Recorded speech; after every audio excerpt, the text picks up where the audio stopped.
Hello friends, आप सबों का ममता मिश्रा कुकिंग चैनल पे सुस्वागतम। आज की रेसिपी ठंड स्पेशल फूल गोभी की स्वादिष्ट यमी मजेदार क्रिस्पी करारी पूरी की है, जिसके आगे समोसा कचौड़ी सब फेल है।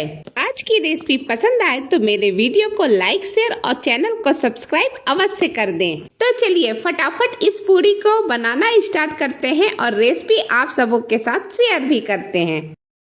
इस रेसिपी को बनाने के लिए मैंने एक फूल गोभी लिया है अपने किचन गार्डन से, बिल्कुल फ्रेश और ताजी। वजन में बोला जाए तो ये फूल गोभी 400 ग्राम के करीब होगा। इस फूल गोभी के जितने भी डंठल है वो हम हटा देंगे अच्छी तरह से, और इसे मैंने 2 पानी धो करके तब सुखा करके लिया है। फिर भी कुछ कीटाणु रह जाते हैं तो उसके लिए हम एक बड़ा भगोना लेंगे और उसमें 2 गिलास के करीब हम पानी डाल देंगे। पानी की मात्रा कम ज्यादा कर सकते हैं। और इसके बाद 1/4 चम्मच हल्दी डाल दीजिए और आधा टेबल स्पून इसमें नमक डाल दीजिए। और जब पानी अच्छी तरह से बॉयल होने लगे, जैसे देखिए अब बॉयल हो रहा है, तो पूरा का पूरा फूल गोभी इसमें डाल दीजिए। अच्छी तरह से घुमा करके या डिप करके कम से कम 2 मिनट तक इसे गर्म पानी में थोड़ा सिकने दीजिएगा, यानी अच्छी तरह से इसमें अगर कोई कीटाणु जर्म्स वगैरह हो तो वो निकल जाए। और इसके बाद 2 मिनट के बाद हम इस तरह से इस फूल गोभी को निकाल लेंगे। ये देखिए येलो कलर की फूल गोभी कितनी प्यारी लग रही है। और अब इस फूल गोभी को हम टैप वाटर के नीचे रख करके थोड़ा ठंडा कर लेंगे। जब पानी पड़ेगी इसके ऊपर तो ये ऑटोमेटिक कुकिंग का प्रोसेस रुक जाएगा और ये ठंडा हो जाएगा। अब चलिए चक्कू के हेल्प से सारे फ्लावर्स को अलग कर लेते हैं। हमें सिर्फ फ्लावर्स ही चाहिए, तो हम धीरे धीरे करके सारे फ्लावर्स को अलग कर लिए। ये देखिए सारे फ्लावर्स अब अलग हो चुके हैं और काफी ठंडा भी हो चुका है गोभी। तो चलिए इसे ग्राइंड करते हैं। तो ग्राइंड करने के लिए मिक्सी का जो मीडियम वाला जार है उसको मैंने लिया है। सारी फूल गोभी इसमें डाल देती हूँ और साथ ही इसमें कुछ और सामान भी डालती हूँ, जैसे 1 मीडियम साइज का प्याज, 4 से 5 हरी मिर्च, जैसा तीखा आप खाना पसंद करते हैं उसके हिसाब से लीजिएगा, 1 इंच अदरक का टुकड़ा और साथ ही 6 से 7 हमने लहसुन की कलियां ले ली हैं। इसमें से अगर प्याज और लहसुन आप नहीं खाते तो स्किप कर सकते हैं और जरूरत के अनुसार 1 आध चम्मच पानी भी ऐड कर सकते हैं। इसके जार के ढक्कन को बंद कर लीजिए और ग्राइंड कर लीजिए। अब ये अच्छी तरह से ग्राइंड हो चुका है। तो चलिए हम चेक कर लेते हैं। मैंने 3 से 4 बार पल्स मोड पे अच्छी तरह से ग्राइंड किया है। ये देखिए बिल्कुल भी गांठें वगैरह नहीं रहनी चाहिए, एकदम स्मूथ होना चाहिए। अब इसे एक साइड में रखते हैं और एक दूसरे बाउल में हम ले लेते हैं 1 कप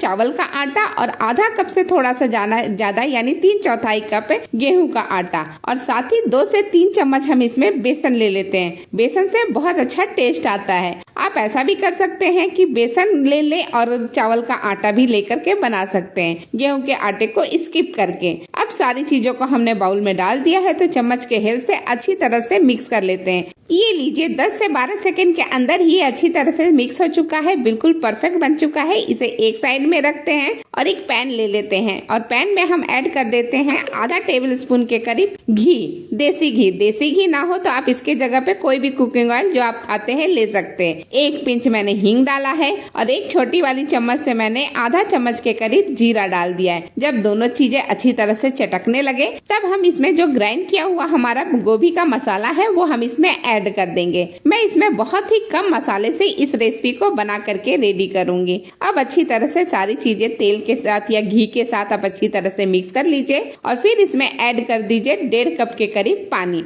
हमने आटा लिया था 2 कप के बराबर, 1 कप गेहूं का आटा और 1 कप चावल का आटा, तो उसके हिसाब से ही पानी 1.5 कप ही डालिएगा। सारी चीजों को अच्छी तरह से मिक्स कर लीजिए और चलिए अब इसमें कुछ फ्लेवरफुल मसाले डालते हैं। तो मैंने 1/4 चम्मच हल्दी डाला है, आधा टेबल स्पून के करीब मैंने डाला है नमक आप अपने टेस्ट के अनुसार कम ज्यादा कर सकते हैं। बस इतने ही मसाला डाल करके मैं ये रेसिपी बनाने वाली हूँ। अच्छी तरह से मिक्स कर लीजिए सारी चीजों को और जब इस तरह से बॉयल आने लगे, बस 1 से 2 मिनट के अंदर ही बॉयल आ जाएगा, तो थोड़ा थोड़ा करके जो हमने आटा मिक्स करके रेडी किया है ना, वो आटा अब डालते जाइए। लगातार चलाते रहिएगा और फ्लेम को मीडियम या लो रखिएगा।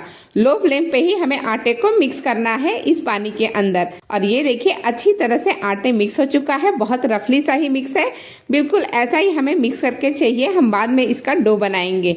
तो अब इसे हम थोड़ी देर के लिए ढक देते हैं। 10 मिनट के लिए हम इसे ढक करके फ्लेम को बंद कर देंगे। 10 मिनट में अच्छी तरह से स्टीम में ये सारी चीजें पक जाएंगी। तो 10 मिनट का टाइम हो चुका है। चलिए अब इसे ओपन करके देखते हैं कि कैसा कंडीशन है। ये देखिए काफी अच्छी तरह से सारे आटा फूल चुका है। आपको देख करके ही लग रहा होगा बिल्कुल परफेक्ट पानी और डो का मिश्रण है। तो अब अब चलिए इसे हम निकाल लेते हैं एक बड़े से बाउल में, जिसमें हम इसका डो या आटा लगा करके तैयार करेंगे। तो सारा मिश्रण हम पलट देते हैं बाउल के अंदर। अभी ये काफी गर्म है, लेकिन ठंड का सीजन है तो गर्म भी आराम से आप बर्दाश्त कर सकते हैं। तो इसे गरम गरम जब रहे तभी आप अच्छी तरह से मिक्स कर लीजिए। लेकिन अगर आप बना रहे हैं इसे गर्मी के सीजन में तो थोड़ा सा कुकिंग ऑयल हाथों में लगा करके इसे मसल लीजिएगा। इसके साथ ही हम इसमें ऐड कर देते हैं आधा टेबल स्पून चिली फ्लेक्स और ढेर सारा फ्रेश हरा धनिया। ये भी मेरे किचन गार्डन का ही है, तो बिल्कुल फ्रेश और ताजी है। अब सारी चीजों को हम मिक्स करते हुए एक स्मूथ डो बना लेंगे। अगर आपको डो बनाने में दिक्कत हो रही है तो थोड़ा बहुत ऑयल से आप हाथों में लगा करके अच्छी तरह से डो बना लीजिए। और ये देखिए हमारा बिल्कुल परफेक्ट सेमी टाइट डो बन करके रेडी हो चुका है। तो चलिए अब इसमें से हम हाथों में तेल लगा करके एक बड़ा सा टुकड़ा कट कर लेते हैं और उसका हम बनाएंगे एक स्मूथ सा पेड़ा। तो दोनों हाथों में हथेलियों में रगड़ते हुए इसे अच्छी तरह से एक बढ़िया सा बड़ा पेड़ा बना करके रेडी कर लेते हैं। ये देखिए हमारा पेड़ा बन करके रेडी हो चुका है।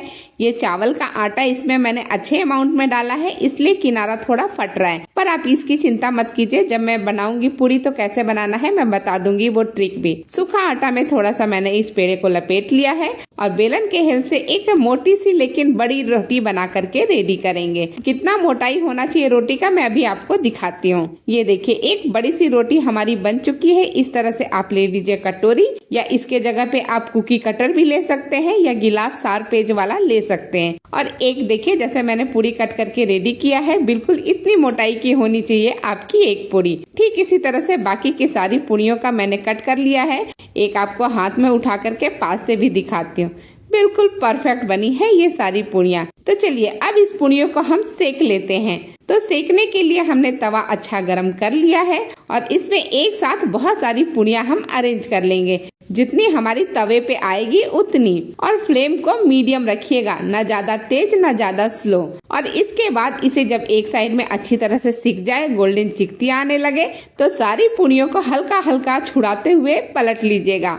और इस तरह से कच्ची पक्की हम पूरी बना करके रेडी करेंगे, यानी कि आधी पकी हुई रहेगी ये सारी पूरियां। अब दूसरी साइड भी मुझे लगता है अच्छी तरह से पक चुका है, तो चलिए चेक कर लेते हैं। तो इसे पलट करके देख लेते हैं, काफी गोल्डन चिकती आ चुकी है। तो चलिए 1 बाय 1 करके सारी पूरियों को हम निकाल करके हटा देते हैं। और इसी तरह कई बैचेज में मैं सारी की सारी पूरियों को सेक करके रेडी करूंगी। ये देखिए सारी पूरी सिकने के बाद मैंने एक बड़े से प्लेट में रख लिया है। अगर आप इन पूरियों को स्टोर करना चाहते हैं तो इसी स्टेज पे आप एयर टाइट डब्बे में बंद करके फ्रिज के अंदर, या ठंड का मौसम है तो बाहर में भी रख सकते हैं। जब भी सर्व करने की जरूरत हो फ्रिज से निकाल करके नॉर्मल करके क्रिस्पी होने तक तल लीजिएगा।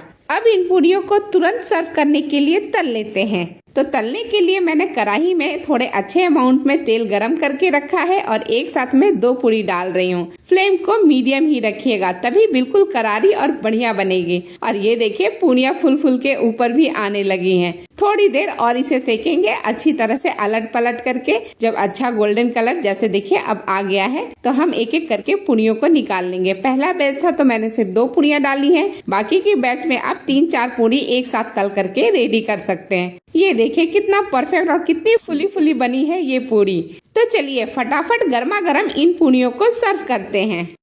ये लीजिए क्रिस्पी करारी देर तक फुली हुई गोभी की स्वादिष्ट यमी पूरी बन करके बिल्कुल रेडी है सर्विंग प्लेट में। इसे छोटी मोटी भूख में या इवनिंग स्नैक्स में लाजवाब खट्टी मीठी स्पाइसी चटनी के साथ सर्व करें। सारे मेहमान खुश हो जाएंगे, आपकी तारीफें ही करेंगे। इसके आगे सारी समोसे कचौड़ी पकौड़ी सब भूल जाएंगे। फ्रेंड्स, आप सबों से तहे दिल से रिक्वेस्ट है कि वीडियो पे ढेरों कमेंट्स कीजिए और मुझे और अच्छी वीडियो बनाने के लिए प्रोत्साहित कीजिए। आज की रेसिपी मैं यहीं समाप्त करती हूँ। फिर मिलती हूँ आप सबों से एक नई रेसिपी एक नई वीडियो के साथ। तब तक के लिए धन्यवाद। Thank you.